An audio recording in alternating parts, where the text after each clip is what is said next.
नमस्कार साथियों, आज मैं आपसे शेयर करने जा रहा हूं एक दिल छू लेने वाली कहानी। इस कहानी की शुरुआत हुई 2004 में और इसमें हमारा मुख्य पात्र है सिडनी, ऑस्ट्रेलिया का एक व्यक्ति जुआन मान। जुआन मान कई व्यक्तिगत कठिनाइयों के कारण उदास, अकेला और समाज से कटा हुआ महसूस कर रहा था। पर एक रात कुछ अनोखा हुआ। मान के ही शब्दों में, मैं एक रात एक पार्टी के लिए बाहर गया था और एक बिल्कुल आकस्मिक व्यक्ति मेरे पास आया और उसने मुझे गले लगाया। मुझे एक राजा की तरह महसूस हुआ। मेरे साथ ये अब तक हुई सबसे बड़ी चीज थी। और बस इसी घटना से हुई एक नई शुरुआत। सिडनी के एक व्यस्त शॉपिंग एरिया में जुआन मान पहुंच गया एक तख्ती लेकर, जिस पर लिखा था फ्री हग्स। मान का इरादा अजनबियों को गले लगाना और प्यार और सहानुभूति फैलाना था। प्रारंभ में उसे संदेह और अस्वीकृति का सामना करना पड़ा, लेकिन वह डटा रहा। समय के साथ कुछ असाधारण घटित हुआ। लोगों ने मुक्त आलिंगन के विचार को अपनाना शुरू कर दिया और उन्होंने जुआन मान और एक दूसरे को गले लगाना शुरू कर दिया। फ्री हग्स अभियान ने गति पकड़ ली और ज़्यादा समय नहीं बीता जब समान विचारधारा वाले व्यक्तियों का एक समूह उसके साथ जुड़ गया, ताकि थोड़ी दयालुता, करुणा की जरूरत वाले किसी भी व्यक्ति को कुछ सुकून मिल सके।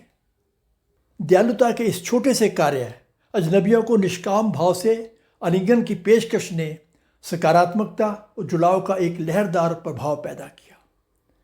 अभियान ने जल्द ही सोशल मीडिया और समाचार पत्रों के माध्यम से वैश्विक ध्यान आकर्षित किया।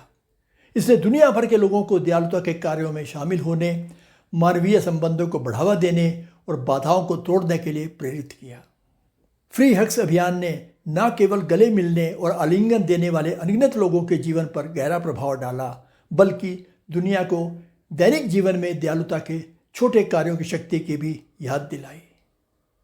यह दर्शाता है कि गले लगाने का या संवेदनशील शब्द कहने का एक सरल इशारा दूरगामी प्रभाव डाल सकता है, लोगों को एक साथ ला सकता है और एकता और करुणा की भावना को बढ़ावा दे सकता है। दोस्तों, ये कहानी दर्शाती है कि कैसे एक व्यक्ति की दयालुता का एक छोटा सा कार्य सकारात्मकता की एक श्रृंखलाबद्ध प्रतिक्रिया को ट्रिगर कर सकता है और दूसरों को भी ऐसा करने के लिए प्रेरित कर सकता है। यह इस विचार का प्रमाण है कि दयालुता के सबसे सरल कार्य भी दुनिया में और इसमें सम्मिलित लोगों के जीवन में महत्वपूर्ण बदलाव ला सकते हैं।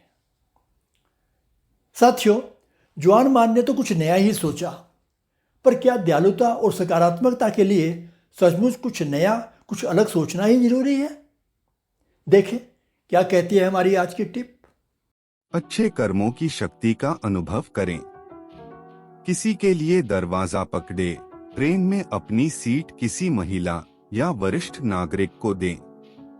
आसपास देखें कि किसे आपकी सहायता की आवश्यकता है। अच्छा काम करने से आप अपने और अपने आसपास की दुनिया के विषय में बेहतर महसूस करेंगे। दोस्तों, क्या आप सोच सकते हैं कि इन छोटी छोटी बातों का प्रभाव कितना हो सकता है? जानेंगे इस रिमाइंडर के बाद।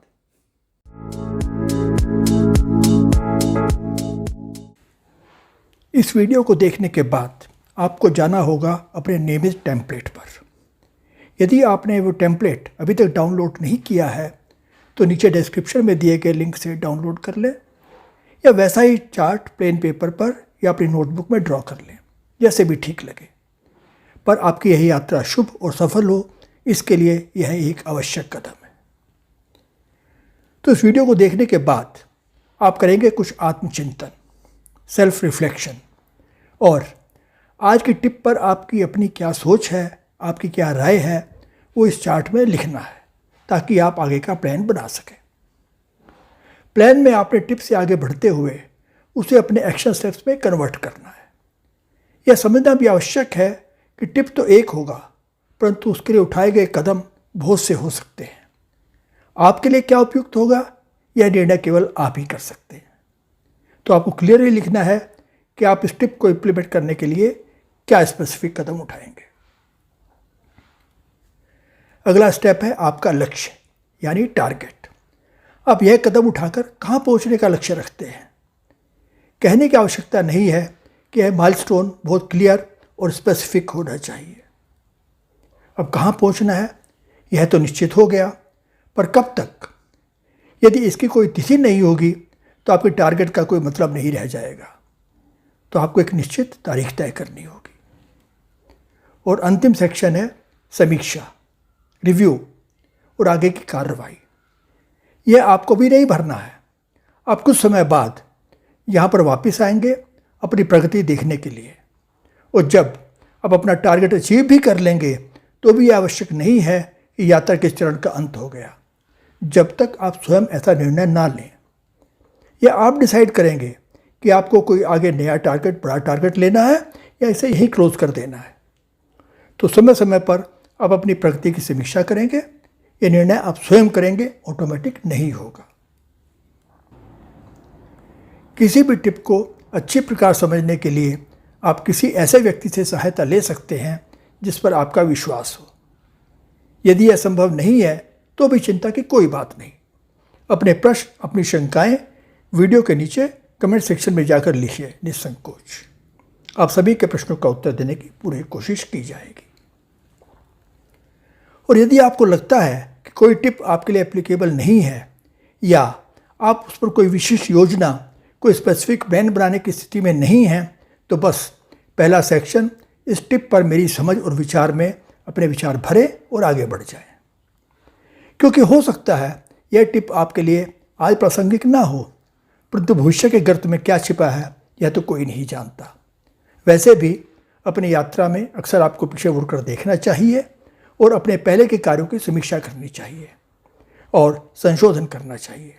इसलिए ज़रूरी है कि प्रति सप्ताह कम से कम अपनी समझ और विचारों को रिकॉर्ड करके ही आप आगे बढ़ें।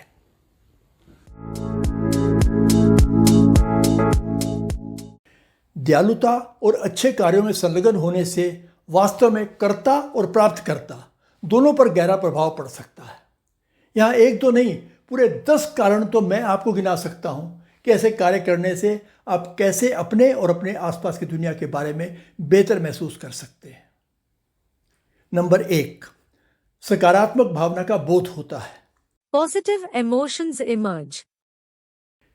जब आप कोई अच्छा काम करते हैं तो आपका मस्तिष्क अक्सर डोपामाइन और ऑक्सीटोसिन जैसे फील गुड रसायन छोड़ता है, जो आपके मूड को अच्छा कर सकता है और खुशी और संतुष्टि की भावना पैदा कर सकता है। नंबर 2, सहानुभूति मजबूत होती है। Empathy gets strengthened. दयालुता के कार्य करने से आपकी सहानुभूति की क्षमता बढ़ सकती है। जब आप सक्रिय रूप से दूसरों की मदद करने के अवसरों की तलाश करते हैं तो आप अपने आसपास के लोगों की ज़रूरतों और भावनाओं के प्रति अधिक जागरूक हो जाते हैं। नंबर 3, बेहतर संबंध बनते हैं। Relationships improve. दयालुता के कार्य दूसरों के साथ गहरे संबंध स्थापित करने को बढ़ावा दे सकते हैं। जब आप किसी की मदद करते हैं तो आप एक सकारात्मक संबंध स्थापित करते हैं जिससे अधिक सार्थक रिश्ते बन सकते हैं। नंबर 4, आत्ममूल्य में वृद्धि होती है। Self-worth is increased. यह जानना कि आपने किसी के जीवन पर सकारात्मक प्रभाव डाला है आपके आत्मसम्मान और आत्ममूल्य की भावना को बढ़ा सकता है। यह इस विचार को पुष्ट करता है कि दुनिया में आपकी वैल्यू और उद्देश्य है। नंबर 5, तनाव और चिंता कम होती है। Stress and anxiety are reduced. दयालुता के कार्यों में संलग्न होने से तनाव और चिंता को कम किया जा सकता है। जब आप दूसरों की मदद करते हैं पर ध्यान केंद्रित करते हैं तो आप चाहे कुछ समय के लिए ही सही अपना ध्यान अपनी चिंताओं से दूर कर लेते हैं। नंबर 6, तरंग प्रभाव पैदा होता है। Ripple effect is created. आपके अच्छे कार्य दूसरों को भी ऐसा करने के लिए प्रेरित कर सकते हैं। जब लोग दयालुता के काम देखते हैं तो उनके द्वारा इसे आगे बढ़ाने की अधिक संभावना होती है, जिससे आपके समुदाय और दुनिया में सकारात्मकता का प्रभाव पैदा होता है। नंबर 7, आप बेहतर दुनिया में योगदान करते हैं। You contribute to a better world. सक्रिय रूप से मदद के अवसरों की तलाश करके आप दुनिया को एक बेहतर जगह बनाने में योगदान करते हैं। ये उन समस्याओं और चुनौतियों का समाधान करने का एक सरल तरीका है जिनका हम सब सामना करते हैं। नंबर 8, व्यक्तिगत संतुष्टि मिलती है। It leads to personal satisfaction. संतुष्टि की एक गहरी भावना आती है यह जानने से कि आप किसी के जीवन में सकारात्मक बदलाव लाए। इससे आपको एहसास होता है कि आपके जीवन का कोई उद्देश्य और अर्थ है। नंबर 9, परिप्रेक्ष्य उन्नत होता है। Perspective gets enhanced. दूसरों की मदद करने से आपका दृष्टिकोण व्यापक हो सकता है। आप समझते हैं कि सभी मनुष्य एक दूसरे के साथ कैसे जुड़े हैं। अपनी व्यक्तिगत समस्याओं से परे आप देख पाते हैं कि हमारी क्रियाएं एक दूसरे के जीवन पर कैसे प्रभाव डाल सकती हैं। और नंबर 10, परोपकारी संतुष्टि की अनुभूति होती है। There is a feeling of altruistic satisfaction. कई लोगों को यह जानकर वास्तविक संतुष्टि मिलती है कि उन्होंने बदले में कुछ भी उम्मीद किए बिना निस्वार्थ भाव से कार्य किया है। यह अपने आप में बहुत संतोषदायक एहसास है। मित्रों, अच्छे कर्म करने से लेने वाले और देने वाले दोनों पर गहरा प्रभाव पड़ता है। एक समय में दयालुता का एक छोटा सा कार्य दुनिया को एक बेहतर जगह बना सकता है। यहाँ कुछ विशिष्ट उदाहरणों की बात कर लेते हैं। नंबर 1, किसी के लिए दरवाजा पकड़ना। Holding the door for someone. दिखने में बहुत ही सरल यह भाव किसी ऐसे व्यक्ति के लिए बड़ी बात है जो बहुत सारे बैग लेकर जा रहा है या जिसके हाथ भरे हुए हैं। इससे पता चलता है कि आप उनकी ज़रूरतों से अवगत हैं और मदद करने को तैयार हैं। नंबर 2, किसी महिला या वरिष्ठ नागरिक को ट्रेन में अपनी सीट देना। Offering your seat in the train to a lady or senior citizen. यह दिखाने का एक और तरीका है कि आप दूसरों के प्रति विचारशील हैं। यह किसी ऐसे व्यक्ति के लिए बड़ा अंतर ला सकता है जो थका हुआ है या जिसे खड़े होने में कठिनाई हो रही है। नंबर 3, स्वेच्छा से अपना समय देना। Volunteering your time. ऐसे कई संगठन हैं जिन्हें अपने काम में मदद के लिए स्वयंसेवकों की आवश्यकता होती है। स्वयं सेवा सोसाइटी को वापस लौटाने और दूसरों के जीवन में बदलाव लाने का एक शानदार तरीका है। नंबर 4, उपयुक्त संस्थाओं को दान करना। Donating to worthy organizations. ऐसी कई संस्थाएं हैं जो ज़रूरतमंद लोगों की मदद के लिए महत्वपूर्ण कार्य कर रही हैं। दान द्वारा इन संगठनों का समर्थन करके दुनिया में बदलाव लाने में आप सहयोग कर सकते हैं। नंबर 5, जानवरों के प्रति दयालु होना। Being kind to animals. जानवर संवेदनशील प्राणी हैं जो हमारी दया के पात्र हैं। जानवरों के प्रति दयालु होने से उन बेजुबान प्राणियों के जीवन में आप बड़ा बदलाव ला सकते हैं। मित्रों, ये तो कुछ उदाहरण थे केवल ये बताने के लिए कि दयालुता के छोटे छोटे कार्य भी काफ़ी प्रभावशाली हो सकते हैं। यदि आप आसपास देखेंगे तो आपको अनेक संभावनाएं नजर आएंगी। इनके द्वारा एक समय में एक व्यक्ति दुनिया को एक बेहतर जगह बनाने में योगदान दे सकता है। जाना स्टैनफील्ड कहती हैं, मैं वह सब अच्छा नहीं कर सकती जिसकी दुनिया की ज़रूरत है, लेकिन दुनिया को उन सभी अच्छे कामों की ज़रूरत है जो मैं कर सकती हूँ। तो आइए आज कुछ अच्छा करें। अपनी इस यात्रा की अगली कड़ी में अब आपसे मुलाकात होगी अगले शनिवार एक और उपयोगी टिप के साथ। तब तक के लिए बहुत बहुत शुभकामनाएं। नमस्कार।